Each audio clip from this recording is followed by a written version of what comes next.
Salut à tous, alors oui, la luminosité des vidéos va changer, j'ai pas trop le choix puisque ma lumière, j'ai réussi à la redonner blanche. Le problème c'est que je ne peux plus augmenter la luminosité, donc je suis bloqué avec une basse luminosité. À moins de prendre mon téléphone, qui est ici, de venir, comment on active la lampe torche ce truc.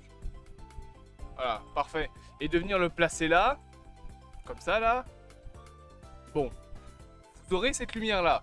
C'est pas si grave, au moins il n'y a pas le teint orange, et au pire je peux toujours augmenter la luminosité d'une certaine partie, je peux toujours faire de la retouche colorimétrique sur la première fois par la suite. J'ai quand même appris ça, à un moment il faudrait peut-être l'utiliser. Salut à tous, si vous êtes sur cette vidéo, c'est que vous êtes abonné.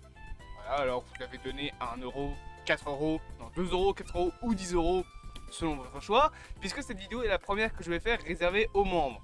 Normalement il faut que j'en fasse beaucoup plus parce que et au bout d'un moment il faut aussi tenir ses engagements, c'est un petit peu comme les donation goals. Donc aujourd'hui, en tant que première vidéo réservée aux membres, j'avais envie de vous proposer une critique de Dream Scenario. Dream Scenario est un film sorti en novembre 2023 apparemment. Je savais pas qu'il était sorti si tard. Pour moi, il était sorti quand même vachement plus tôt. C'est un film, vous l'aurez reconnu bien évidemment, avec Nicolas Cage, qui est réalisé par, alors le nom du réalisateur c'est compliqué, mais Christopher Borgli. Et en gros, c'est un film de A24 déjà. L'histoire donc suit le personnage de Nicolas Cage. C'est pas vraiment comme ça qu'il s'appelle, hein, il s'appelle Paul, mais bon, Nicolas Cage, tu le reconnais très bien. Sauf que pour le coup, je trouve que ils ont réussi à faire en sorte qu'on reconnaisse pas trop. Je me voilà, foutre de l'eau dans la gueule parce que moi j'ai chaud là. Je disais, je trouve qu'ils ont réussi à ce qu'on reconnaisse pas trop que ce soit lui. Tu vois que c'est lui, mais ça pourrait être quelqu'un d'autre. Concrètement, voilà, je veux dire, il a les cheveux rasés, il a une grosse barbe, il a des lunettes. On ressent moins que c'est Nicolas Cage. Mais donc l'histoire suit donc Paul, qui travaille donc à une université, qui a fait des qui a fait des études, qui est biologiste il me semble, dans l'histoire, et qui en gros en tant que biologiste va avoir à un moment donné dans sa vie un problème, c'est que beaucoup de gens autour de lui commencent à le voir dans leurs rêves. Chose qui est un petit peu bizarre. Sauf que ça ne s'attache pas genre juste à une personne, deux ou trois, c'est toute une ville. Des centaines, des milliers de personnes commencent à faire des rêves avec ce petit bonhomme. Et ça va partir très vite en couille. Jusqu'à ce que on ait des gens qui fassent des cauchemars. Donc au début, voilà, c'est marrant. Oh, tu rêves de moi, oui, comme 1000 personnes. Il commence à être connu. Des entreprises veulent travailler avec lui pour surfer sur sa popularité naissante alors qu'il n'a rien demandé pour. Donc au début, voilà, tout est mignon. Et au bout d'un moment, jusque là, bon, dans les rêves, en gros, ce qui se passait, c'est que ce soit dans des rêves ou des cauchemars, à chaque fois, c'était la même chose. Il restait juste là, en gros. Donc il était juste là. C'était effrayant parce que sa présence, mais il était juste là, il ne faisait rien. Sauf qu'au bout d'un moment, ça s'intensifie et dans les cauchemars, dans les rêves, il commence à tuer des gens, violer des filles, etc. Alors on avait déjà eu à un moment du film un personnage avec qui Paul travaillait et qui lui a expliqué qu'elle avait fait un rêve érotique où il était présent de manière active dans ce rêve érotique, je précise. Cette scène m'a très fortement dérangé et je l'ai passé. Parce que le pire c'est qu'après, elle lui demande la faveur de refaire le rêve par la suite dans la réalité. Tu es bizarre, madame, vous êtes très bizarre, mais vraiment. Moi je fais un cauchemar comme ça, déjà ça n'arriverait pas. Mais je pense qu'une personne dans la réalité ne demanderait pas à refaire ce genre de rêve. IRL, genre c'est étrange qu'un mec comme ça que tu connais pas vienne dans ta maison et commence à te faire des choses. Ça s'appelle un viol, c'est illégal. Donc vouloir le refaire dans la réalité, c'est en gros dire à un mec tu peux me violer. C'est très étrange. Mais bon, le personnage est fait pour être étrange. Et surtout, la suite du film, c'est qu'il va commencer, donc le personnage de Paul, à être beaucoup mis de côté par ses proches, qui vont avoir peur de lui. Ses filles ne vont plus le voir parce que dans leurs rêves, elle se fait tuer ou elle se fait défoncer la gueule par leur père. Tous ces élèves commencent à soit partir des cours, soit carrément le martyriser pour lui dire de démissionner, de dégager. Il va commencer à y avoir de vrais problèmes. Il va apparaître pour un mec dangereux, plus personne ne va vouloir de lui. Les entreprises ont commencé à ne plus vouloir de lui parce que ça fait un pas de buzz. Donc ce qui au début était une blague devient un véritable cauchemar jusqu'à la fin du film où Paul agresse pour le coup, c'est un accident, mais agresse entre guillemets une femme dans la vraie vie. Première fois que ça arrive. Et là, tout va changer. On a une ellipse dans le film et on comprend qu'après, tout le monde a arrêté de rêver de lui juste après cet événement-là. Et que par la suite, t'as ces élèves qui ont créé une entreprise qui s'appelle je sais plus comment, mais qui en gros est un bracelet qui permet de se connecter aux rêves des autres. Ce qui est une technologie très bizarre. Je veux dire, te connecter comme ça, sans demande aux rêves de quelqu'un, surtout que bien évidemment, les premiers trucs qui se passent, c'est quoi? C'est qu'il y a de la publicité dans tes rêves. Mes rêves, c'est pas YouTube. Et moi, sur YouTube, j'ai Adblock, donc allez vous faire foutre. Voilà, hein. 30 secondes, faut arrêter de se mentir. Cette technologie, c'est une technologie de grand arrêt mental. Ah, dans le film, bien évidemment, les jeunes, ils présentent ça comme une révolution. Si t'as des mecs que tu connais pas, qui viennent dans tes rêves, je pense que tu vas pas être vraiment très content. Surtout, encore une fois, s'il y a de la pub. Parce que dans le film, du coup, Paul a cette technologie-là, et le premier truc qu'il voit, c'est quoi? De la publicité pour des cachets. Son rêve, c'est devenu YouTube. Sauf que dans les rêves, t'as pas de bloc. Note qu'en soi, je pense que si une technologie comme ça existerait vraiment, ce serait probablement le premier truc qui serait inventé en plus de la technologie. Un adblock pour les rêves. Genre, tu sais, c'est une petite puce que tu connectes au bracelet et après ça retire les pubs. Plus sérieusement, la technologie est pas vraiment au point. C'est une technologie qui n'est pas possible. Je veux dire, les rêves, c'est pas quelque chose de palpable dans lequel tu peux aller, c'est pas quelque chose de physique, c'est quelque chose de immatériel. Tu peux pas rentrer comme ça dans un rêve, ça n'existe pas, c'est pas possible. Le truc dans lequel tu peux rentrer à la limite, c'est les terminaisons et les connexions nerveuses qui se passent dans ton cerveau pendant que tu rêves. Tu peux pas rentrer dans le rêve de quelqu'un. Genre, ça n'existe pas, ça c'est de la science-fiction, bien évidemment. Même si cette technologie-là existait, ce serait une technologie, mais de grand taré. Alors, tu aurais plusieurs manières de l'utiliser. Les policiers pourraient l'utiliser pour retrouver des terroristes qui rêveraient de leur prochain coup. Et du coup, hop, on sait directement c'est qui, on va l'attraper tout de suite, comme ça on va éviter. Ça permettrait aussi à certaines personnes de se reconnecter d'ailleurs dans leurs rêves. C'est ce qui arrive à la fin du film. À la fin du film, Paul et sa femme, qui se sont séparés depuis plusieurs mois à ce moment-là, arrivent à se reconnecter dans le même rêve et donc peuvent passer du temps ensemble. Même si on le voit à la toute fin du film, tout ça n'est pas réel. Et d'ailleurs, on parlera de la fin du film après. Justement, ça c'est un truc qui pourrait arriver. Où tu as des personnes qui, je sais pas moi, par exemple, un couple à distance, genre l'homme ou la femme, enfin on va dire compagnon A ou compagne B ou compagne A pardon, est aux États-Unis et le deuxième ou la deuxième, ce que vous voulez, est en Europe. Grâce à cette technologie-là, à la limite, les couples à distance pourraient se connecter et se voir. Même si ce serait pas réellement se voir, parce qu'encore une fois, c'est un putain de rêve, on rappelle. Ce serait une utilisation correcte, on va dire, de cette technologie-là. Mais la réalité est que oui, comme le montre le film, c'est une technologie qui sera surtout utilisée pour casser bien les couilles aux gens et qui sera extrêmement dangereuse. Les rêves, c'est parmi les trucs les plus intimes du corps. Si t'as un connard qui arrive pour te proposer d'acheter le dernier micro-ondes dans ton rêve où tu vois tes parents morts, bon, chelou l'ambiance, hein. Oh non, mes parents sont morts. Eh, vous voulez acheter ce magnifique micro-ondes à 600 francs suisses? Voilà, et je trouve que le film, pour le coup, utilise bien ce truc-là. Et comme je l'ai dit, la fin du film me laisse un peu perplexe. Alors oui, j'ai pas parlé de ce plan, mais il y a un moment où, après que sa vie se soit effondrée parce que plus personne ne rêve de lui, il fait un bouquin sur justement ce phénomène. Et aux États-Unis, il se vend pas. En France, il se vend, mais il change le titre. Le titre de base, donc c'était Dream Scenario, c'est le titre du roman, qui est aussi le titre du film, bien évidemment. Et en français, ils l'ont traduit Je suis ton cauchemar, qui n'est pas du tout le titre en anglais, parce que Je suis ton cauchemar en anglais ça donne I am your nightmare. Mais voilà, ça allait avec le fait que pour la campagne publicitaire du bouquin, ils ont fait quoi? Jeffrey Dahmer. Non, c'est pas le bon. C'est pas le bon tueur. Freddy Krueger. Jeffrey Dahmer. Wow. Ça pourrait être limite un homonyme.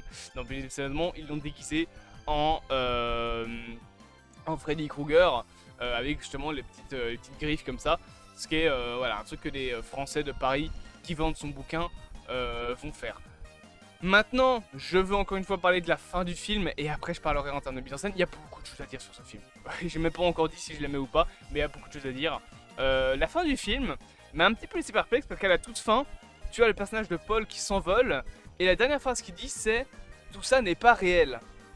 Et j'avais l'impression que le film nous laissait un petit peu un message en mode « Tout ce que vous venez de voir, c'est un rêve ». Je veux dire, le film s'appelle Dream Scenario. Si tu vois le film comme étant un rêve de Paul, bah oui, tout s'explique.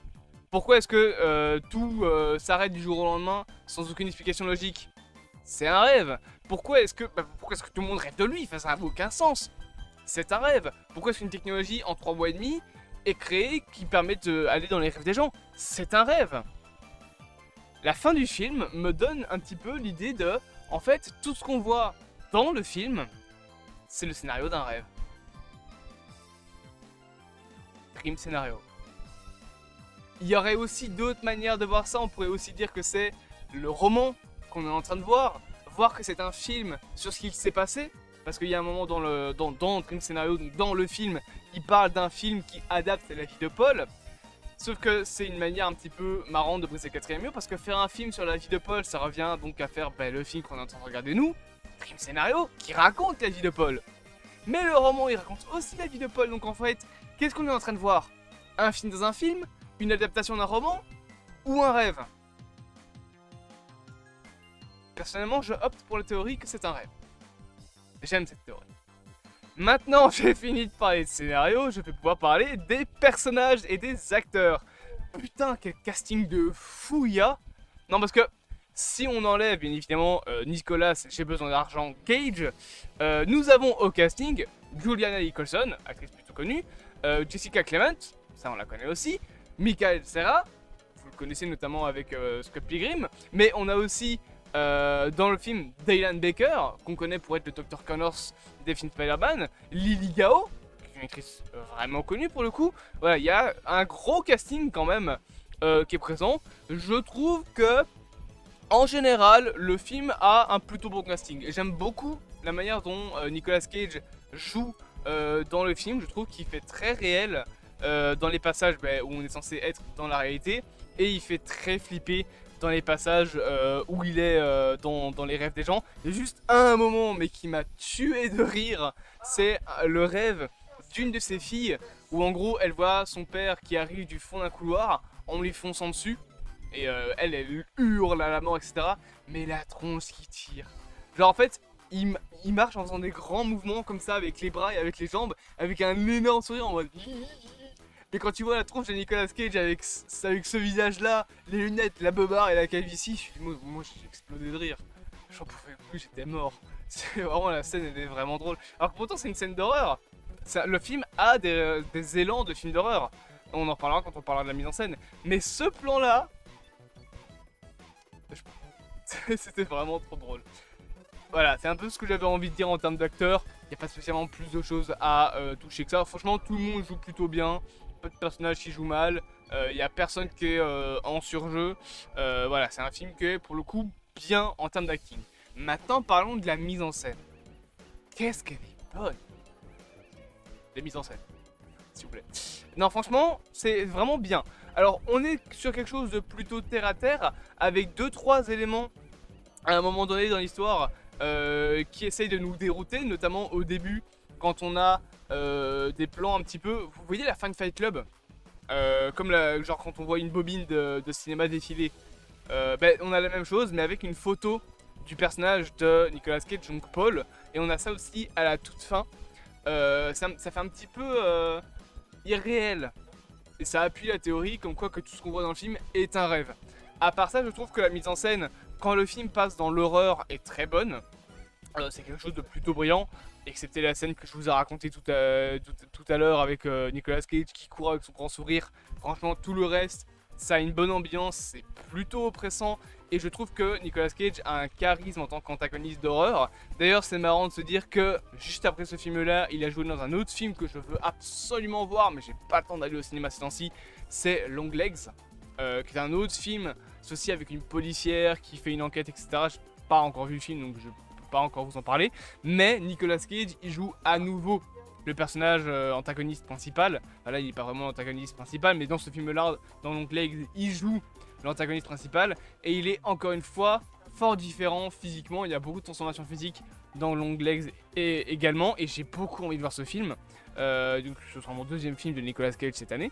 Mais donc voilà, je trouve qu'en termes de mise en scène, on est vraiment sur quelque chose de très cryptique. Il y a beaucoup de découpage en fait, de cuts qui sont un petit peu déroutants, dans le sens où on est d'abord sur un plan rapproché sur les personnages, puis on est sur un plan plus large, puis on est sur un plan plongé qui a pas vraiment de sens, ensuite on est sur un plan dans un couloir où normalement dans un film normal on serait beaucoup plus proche du personnage. Les dialogues sont entrecoupés de plans qui n'ont pas vraiment de sens, comme si en fait on essayait de perdre le spectateur, comme si tout ça était un petit peu, je vais mettre la caméra et je vais sourire, irréel.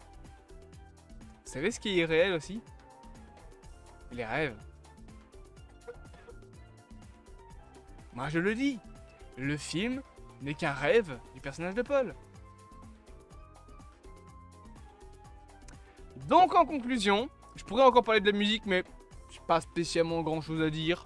Voilà, je pourrais parler de la colorimétrie, mais c'est voilà, c'est un petit peu de la couleur comme on en verrait dans un film, je vais pas dire amateur, parce que ce serait méchant de dire ça, mais un petit peu dans un film genre d'étudiant en cinéma, ça veut dire un film qui a pas vraiment beaucoup de changements en termes de colorimétrie, qui est une caméra simple. On a certains plans où on ajoute de la saturation ou du contraste, etc. Mais voilà, ça reste plutôt basique en termes de couleur. Après c'est pas moche, hein, voilà, sinon il faut pas non plus. C'est pas comme un film de super-héros ou dans un film d'action où il est mieux d'avoir plus de couleurs pour pouvoir voir plus les détails. Là c'est un film d'horreur, entre guillemets, donc on n'est pas spécialement dans le besoin d'avoir beaucoup de couleurs. Un truc plutôt terre à terre, plutôt réaliste comme ça me dérange pas. Mais donc en conclusion, est-ce que ce film vaut le détour? Oui. Je l'ai pas dit, mais putain c'était génial. Ce film est génial. Voilà, je suis même pas rentré dans tous les détails du scénario, je vous ai pas parlé de tous les petits trucs qui s'est passé, mais vraiment le film est abusément incroyable. Il faut que vous le voyez. Vraiment, il est très très bon.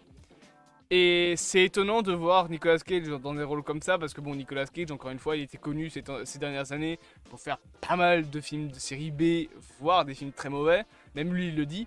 Mais pour le coup, là dans ce film-là, il est vraiment très bon. C'est un film que je veux que vous voyez parce qu'il est vraiment excellent. Je suis pas mécontent de l'avoir vu. Et le pire, c'est que j'ai vu ce film-là après avoir vu John Wick 4. Non mais moi mes soirées cinéma elles ont aucun sens, ok. Moi je regarde un épisode de The Office, un film d'action, un film d'horreur et puis un film de comédie. Et après il est 6h du matin et je me dis merde j'ai pas dormi de nuit. Hier il était 5h je crois. Bref, regardez Dream Scenario, abonnez-vous, partagez, likez, commentez et rêvez bien.